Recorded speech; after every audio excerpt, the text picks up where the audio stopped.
एक स्टेट और 3 कैपिटल ये प्रस्ताव था कांग्रेस का। पूरे आंध्र प्रदेश में दंगे भड़क उठे।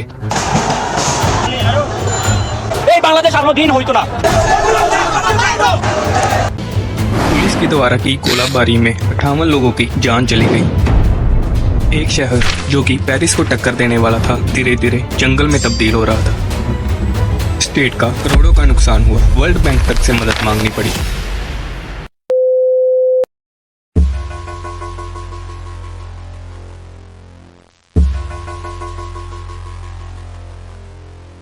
सन 2013 कृष्णा नदी के तट पर पड़ने वाला एक छोटा सा इलाका अमरावती, जहां रोड और नेटवर्क की भी फैसिलिटी नहीं थी। दूर दूर तक खेतों के अलावा कुछ नहीं दिखता था। हालात इतने बुरे कि गूगल मैप्स पर भी सर्च करने पे अमरावती नहीं मिलता था। और आज ये शहर आंध्र प्रदेश की कैपिटल ही नहीं बल्कि इंटरनेशनल लेवल की स्मार्ट सिटी बनने जा रहा है। आखिर क्या हुआ इन 10 सालों में जिसने अमरावती की तकदीर और सत्ता दोनों पलट के रख दी। చంద్రబాబు నాయుడు అనే నేను శాసనం ద్వారా నిర్మితమైన భారత రాజ్యాంగం పట్ల నిజమైన విశ్వాసం విజేత చూపుతానని। अमरावती को जानने के लिए पहले हमें आंध्र प्रदेश की हिस्ट्री में जाना होगा। 18वीं सदी ब्रिटिशर्स के साथ मिलकर असफ जाह, जिनको हैदराबाद का पहला निज़ाम भी माना जाता है, हैदराबाद पर कब्ज़ा करते हैं और ब्रिटिशर्स के साथ एक सब्सिडरी अलाइंस साइन करते हैं, जिसके बाद हैदराबाद और साउथ के काफ़ी बड़े हिस्से को मिला के बनती है मद्रास प्रेसिडेंसी।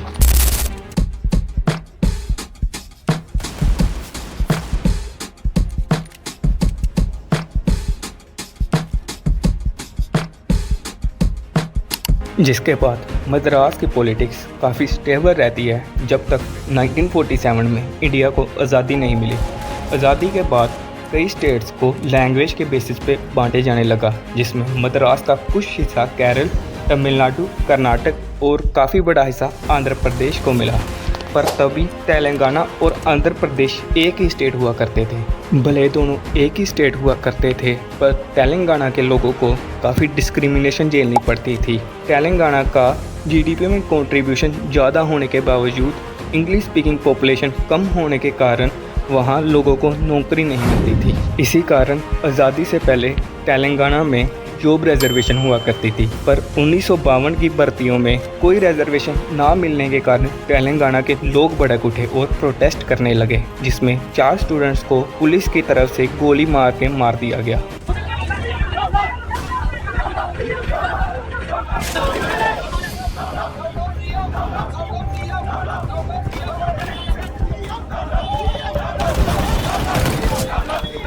सन 1956 तेलंगाना के वासियों में अलग स्टेट की मांग चरम सीमा पे थी कि तभी दोनों स्टेट्स के बीच एक एग्रीमेंट हुआ, जिसे कहा गया जेंटलमैन एग्रीमेंट, जिसमें तेलंगाना के लोगों को जॉब रिजर्वेशन और अधिकार आरक्षण का वादा किया गया।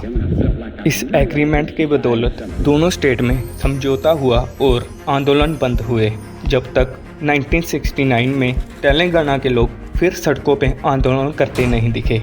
उनकी तरफ से इल्ज़ाम लगाया गया कि जेंटलमैन एग्रीमेंट का पालन बिल्कुल सही ढंग से नहीं हुआ और तेलंगाना के लोगों को तेलुगु मूवीज़ में विलन की तरह दिखाया जाने लगा। ये नया आंदोलन पिछले आंदोलन से भी कई गुना बड़ा और हिंसक था। मुद्दा इतना बढ़ चुका था कि इस पे कई नई पॉलिटिकल पार्टीज भी फॉर्म हुई। इसी की बदौलत थी कि 2014 में आंध्र प्रदेश और तेलंगाना को अलग करके 2 अलग अलग स्टेट्स बनाना पड़ा। भारतीय गणराज्य के नक्शे पर एक और लकीर खिंच गई। सपनों और संभावनाओं की खोज के एक राजनीतिक मकाम का नाम है तेलंगाना। आंध्र प्रदेश बट चुका है। बोलने की गुंजाइश नहीं है और खड़े होकर के चिल्ला रहे हैं, कोई बात सुनता नहीं। ये अजीब तरह का बंटवारा है। हम अपने विचार रखते हैं, लेकिन उस विचारों को रखने की वहाँ कोई गुंजाइश नहीं, और इस तरह का बंटवारा मैंने नहीं देखा। इस बंटवारे की बदौलत आंध्र प्रदेश को कई समस्याओं का सामना करना पड़ रहा था। हैदराबाद, जो कि आंध्र प्रदेश की कैपिटल थी, अभी तेलंगाना का हिस्सा बन चुकी थी और आंध्र प्रदेश को जरूरत थी एक नई कैपिटल की।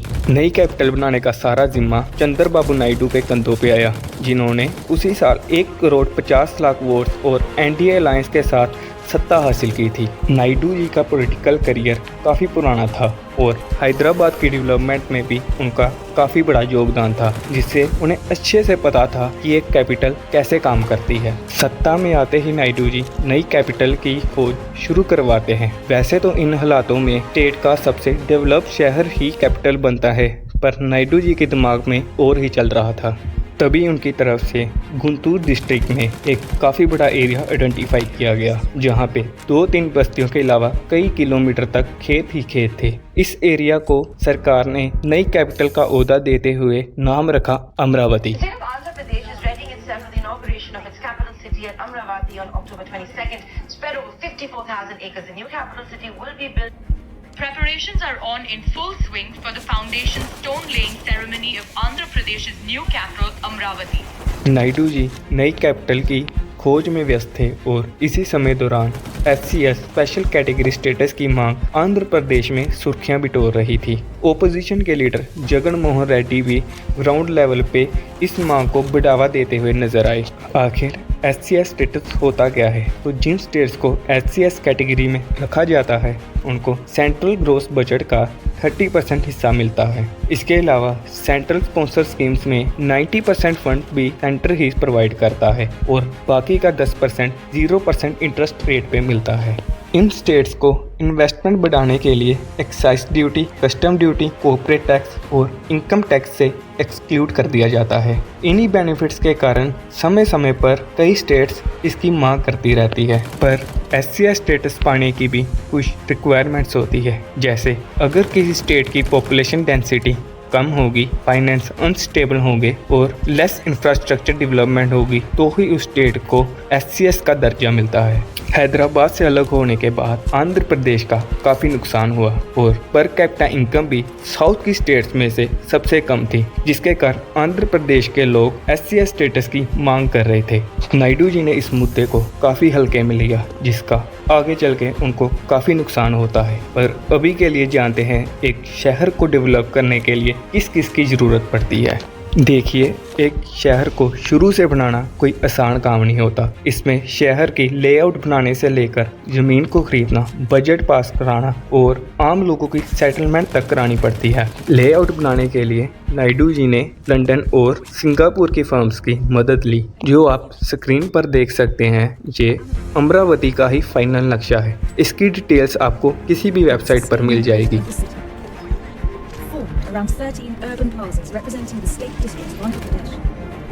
A powerful celebration of an ancient past, defining what is to become the most. Layout बनने के बाद शहर के लिए ज़मीन की ज़रूरत थी, जिसके लिए डायरेक्ट किसानों को पैसे देके ज़मीन खरीदने के बजाय लैंड पोल्स कराए गए। लैंड पोल्स में 28,000 किसानों ने 30,000 एकड़ की ज़मीन अपनी सहमति से सरकार को दी। ज़मीन के बदले किसानों को हर एकड़ पे 250 स्क्वायर यार्ड का एक प्लॉट और 50,000 की राशि सालाना देने का नायडू जी ने वादा किया। अब लैंड का प्रबंध तो था, पर अमरावती जैसे प्रोजेक्ट को पूरा करने के लिए लगभग 50,000 करोड़ रुपए की ज़रूरत थी। इतना पैसा स्टेट के पास नहीं होता, तो सरकार ने वर्ल्ड बैंक से मदद मांगी। अमरावती में रुचि दिखाते हुए वर्ल्ड बैंक ने भी $300 मिलियन और AIIB ने $200 मिलियन की फंडिंग दी। इसके अलावा स्टेट ने अप्रोक्स 4,000 करोड़ रुपए के बॉन्ड्स इशू किए, जो कि आधे घंटे में ही फिल हो गए। कई प्राइवेट फर्म्स ने भी अमरावती में पहले से ही सेटलमेंट खरीदना शुरू कर दिया, जिससे सरकार की फंड्स की रिक्वायरमेंट भी फुलफिल हुई। बजट का प्रबंध होते ही 2015 में PM नरेंद्र मोदी जी अमरावती की नींव रखते हैं और अमरावती की तैयारी जोरों शोरों से होने लगती है। टेम्परेरी हाई कोर्ट इस्टेब्लिश किया जाता है, प्राइवेट प्लॉट्स भी बेचे जाते हैं, रोड कनेक्टिविटी की जाती है, सीवेज पाइप लाकर रखी जाती है और कंस्ट्रक्शन को सुपरवाइज किया जाने लगा। सब कुछ अच्छे से चल रहा था कि तभी कहानी में आता है ट्विस्ट। 8 मार्च 2018 नायडू जी NDA अलायंस के साथ अपने सारे नाते तोड़ देते हैं। वजह BJP ने आंध्र प्रदेश को SCS का ओहदा देने से मना कर दिया, जिसके कारण आंध्र प्रदेश के लोगों में BJP के खिलाफ काफ़ी गुस्सा नजर आया।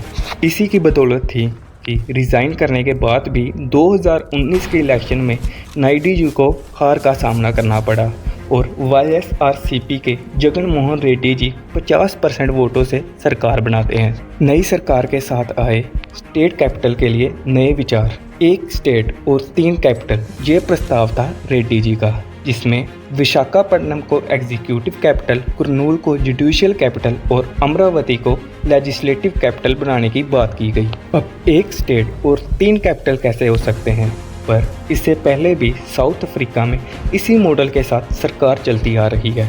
इस प्रस्ताव से रेड्डी जी ने डिसेंट्रलाइजेशन और इक्वल ग्रोथ की सोच रखी। इसी के साथ ओपोजिशन के प्रोजेक्ट को फेल करने की भी तैयारी थी। दिसंबर 2019 किसानों को जो सालाना 50,000 की राशि मिल रही थी वो मिलनी बंद हो गई।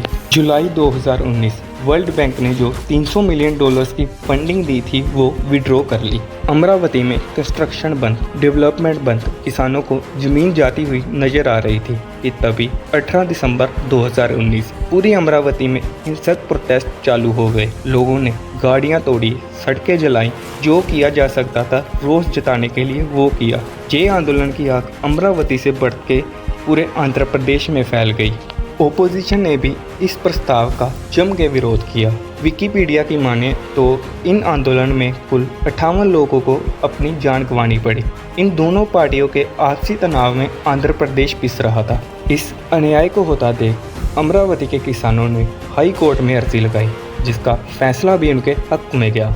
5 मार्च 2022 हाई कोर्ट ने रेड्डी जी को अमरावती एज सोल कैपिटल और किसानों को 50,000 सालाना देने का ऑर्डर किया।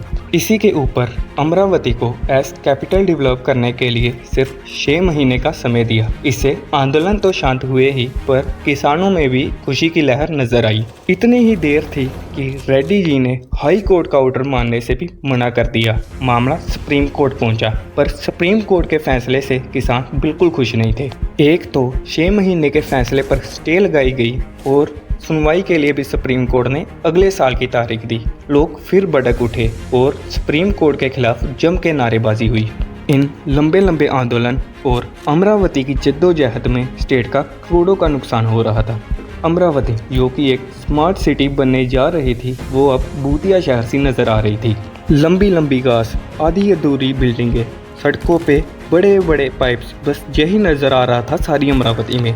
ये प्रोजेक्ट बीजेपी के लिए बहुत ज़रूरी था।